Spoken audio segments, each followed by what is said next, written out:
Hi, I'm Katie Altman, Water Resources Agent for Clemson Extension based in Sumter County. I know a lot of people are stuck at home right now and doing a lot of yard work, so I thought I'd take you around my yard and show you some of the things I'm doing to make it a Carolina yard.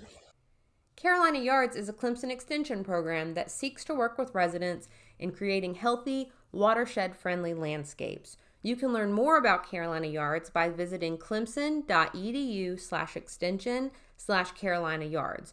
You can learn so much from this website. The very first link is actions you can take. It will give you a list of different actions you can do in your yard to have a Carolina yard. Each link will show you more information about that action. I want to click on rain as a resource here to show you that there's a video on the Carolina Yards website that will show you how to build your own rain barrel. I'm going to talk a little bit about my rain barrel later, but you can come back to this resource to learn how to build your own if you would like to.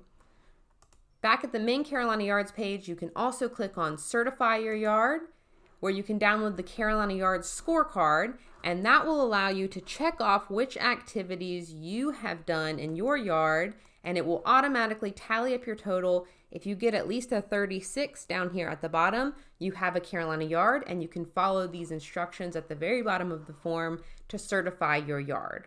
But for right now, let's have some fun and take a look at some of the actions I've done in my yard.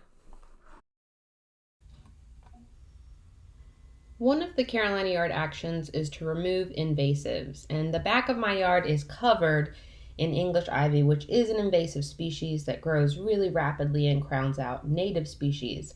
I live in a rental house, but the owners have given me permission to do anything I like with the yard, so I'm going to get rid of this English ivy. Unfortunately, my problem is pretty extensive, and I'm not sure that hand pulling is going to do the trick, so I'm going to check in with HGIC and see what else I can do to get rid of it. HGIC stands for Home and Garden Information Center, and it's a service provided by Clemson that is really useful for managing pests or planting the right plants, or doing anything really in your yard. There are tons of fact sheets about all kinds of topics. All you have to do is visit the website at hgic.clemson.edu, click up top in the search box, and I'm going to search for English ivy. I don't want to grow more English ivy, I want to control it, so I'm going to click here on this second link. And in this fact sheet, I can learn all about how to control English ivy, whether it's through cultural controls or chemical control. We'll find a way to get rid of that ivy and provide space for new native plants. I like to garden with native plants whenever I can because it connects me to the local ecosystem and culture, but it also provides some habitat and food sources for local wildlife. For the same reason, I love to put out bird feeders and keep a bird bath. My home office is set up with my desk facing towards a window right where the bird feeders are, so I get to watch them throughout the day. I'm also really excited about my new bee house, which provides habitat for pollinators. That's great for the pollinators, but it's also great for me as they can now pollinate the plants in my vegetable garden. Speaking of my vegetable garden, I'm working on installing a drip irrigation system. Rather than using a sprinkler that shoots water up into the air, drip irrigation deposits the water almost directly onto the soil, so you don't lose as much water to evaporation or being blown away by the wind. So this is a great way to conserve water and reduce runoff from your property. I also want to make sure that I'm only watering when I need to, so I've installed a rain gauge. It's a pretty simple practice that can do a lot for water conservation.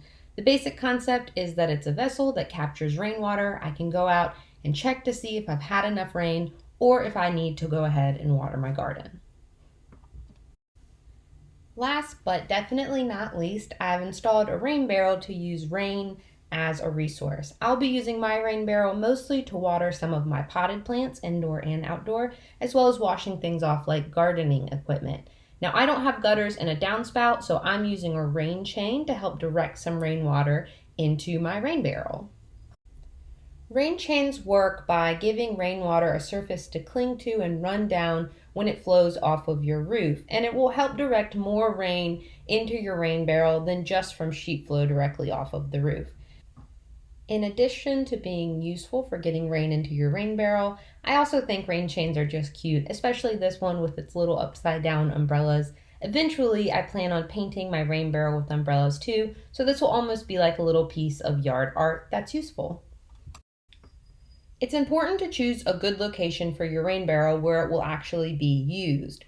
You want it to be near the area where you want to use the water, and this location is close to my outdoor potted plants as well as being close to my back door where most of my indoor potted plants are. So this is a really good location for usefulness. Also, because I don't have it attached to a downspout, I want to make sure that I'm getting a lot of water coming off of the roof where I install the barrel. Let's take a closer look. Hi. So I picked this spot for a rain barrel because we don't have gutters. So we can't put our rain barrel on a downspout. But instead, I needed to look for a place where there's a lot of sheet flow of rain coming off of the roof. When I came out and walked the house, what I looked for was this erosion. So I hope you can see this. There's kind of a dip in the ground here, and that's because a lot of rain is coming off of the roof here and eroding the ground, so you get this little ditch or channel. So you know there's a lot of rainwater coming here, which means that's a great place for a rain barrel if you don't have gutters and downspouts. If you want to build your own rain barrel at home, remember there's that video on the Carolina Yards website underneath the Rain as a Resource action link. But let's take a quick look at some of the steps I took to build my rain barrel. The first step is making sure that your 55-gallon drum is clean. It's a dirty job, but it's got to be done. Next, I had to drill holes in the barrel and install all of the hardware that turn it from a 55-gallon drum into a functioning rain barrel. Let's take a quick look at the final rain barrel. I used pavers to elevate it off the ground so I can fit a watering can underneath the hose bib. You can also attach a hose, but you're not going to get a lot of pressure without a pump inside. The screen on top will keep out mosquitoes and debris. It's just attached with a simple bungee.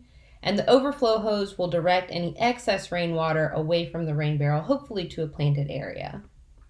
And here's the finished product.